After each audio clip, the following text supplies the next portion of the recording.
Voici une traduction en français pour votre vidéo YouTube. Suis-je le seul à ne pas savoir que changer l'heure pouvait causer autant de chaos? Je vais vous raconter 3 histoires complètement folles sur l'heure d'été qui vont vous épater. C'est pendant la Première Guerre mondiale, en 1916, que l'Allemagne a été la première à adopter officiellement l'heure d'été. Le but? Économiser de l'énergie.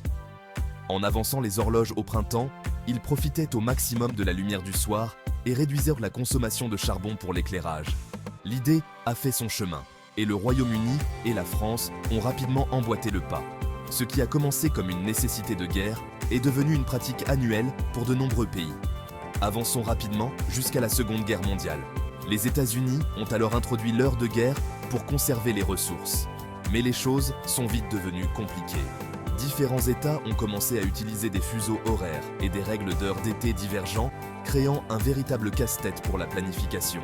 Pour y remédier, le Congrès a adopté l'Uniform Time Act en 1966 afin d'uniformiser le système. Mais encore aujourd'hui, des États comme l'Arizona et Hawaï choisissent de ne pas adopter l'heure d'été.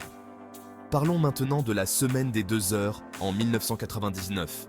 Cette année-là, Israël et les territoires palestiniens ont utilisé des règles d'heure d'été différentes.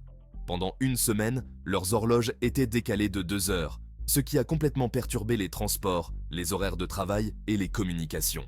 C'est un exemple parfait de l'impact énorme que cette simple pratique peut avoir sur la vie quotidienne, surtout dans les régions où les frontières et les fuseaux horaires sont proches. Qui aurait cru que le changement d'heure pouvait avoir des effets aussi fascinants et d'une telle portée? La prochaine fois que vous ajusterez votre montre, souvenez-vous que vous faites partie d'une tradition historique qui a influencé le monde de manière surprenante.